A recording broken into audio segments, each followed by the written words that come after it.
the Depression, you know, and all these things going on, a couple things come to mind. We are social creatures. Telemedicine will help in terms of communications because that's what's hurting people now. We don't communicate. Even before COVID, we communicate less and less directly. We use these things as a way to, you know, have normal conversation.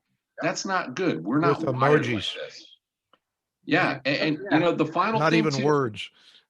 Right, pictures and cartoons. But the final thing too is, you know, as our society has moved away from religion, let's say, and people are less spiritual, maybe the kids they weren't grounded the way we were. I had the fear of God put in me by nuns and priests and all this other stuff too, and family members, mind you.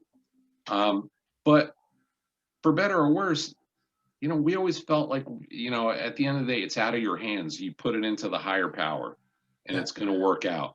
I don't think that the kids have the same optimism. The sad part is that you're totally right. There was this incredibly strong influence in our lives, so in our generation, of you know, religion, which was also the number one way we will socialize, right? We will go to church, or we will go, and now that has dissipated, and has left a hole. So it's not that something has replaced that influence, for good or bad as it was. I mean, you know, my father sent me to a boarding school managed by priests, and it was one of the most frightening experiences of my life, but gave me a core of resilience. Yes. That has helped me throughout my life, because, you know, if I made it there, it would have been very difficult not to make it in anywhere. But it would have been okay if that would have been replaced with other values, with other systems. Instead, there is a big empty black hole into our society. And you're totally right that the new generations, among other things, the range of my kids goes from 27, the oldest, to 15.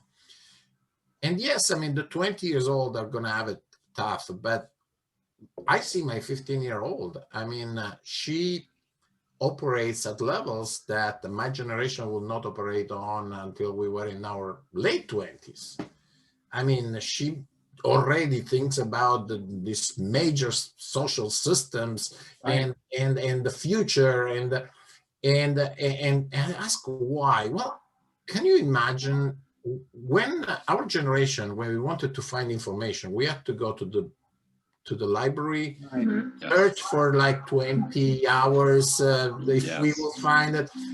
I mean, at 15, the new generations, what they do is they watch something on YouTube while they do a search on Google, and they watch something on TV, and you cannot keep them sitting for more than 10 minutes because they're just too busy. These are the first native digital generations. Yeah. And I hasten to point out that very little of that information that they're ingesting is peer-reviewed. Yeah. That's amen. Plus, they're dealing with something that many people predicted some time ago, particularly Bill Gates.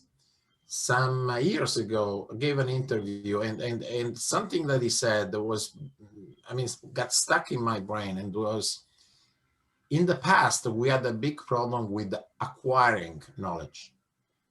In the future, the big problem is to select the knowledge, because the digital revolution has made the acquisition of knowledge so rapid and immediate. But that does not mean that that knowledge is true. So that has created the fact that we are continuously dealing with this immense amount of information, and probably 99% of it is completely false or inaccurate or put there for some reason.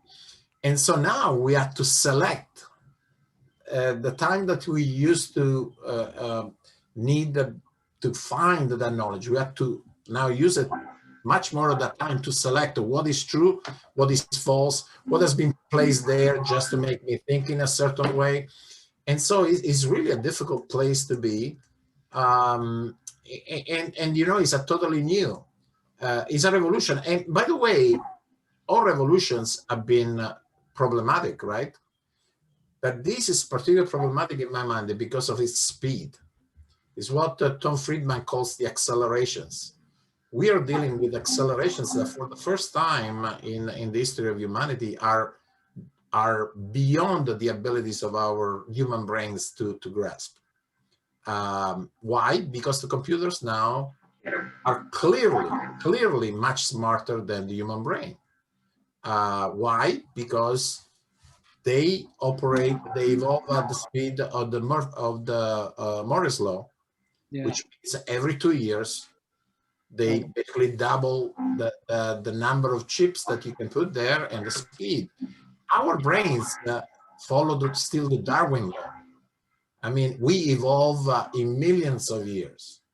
We can improve our speed of learning, but there is no way that we can basically double our ability to learn every couple of years.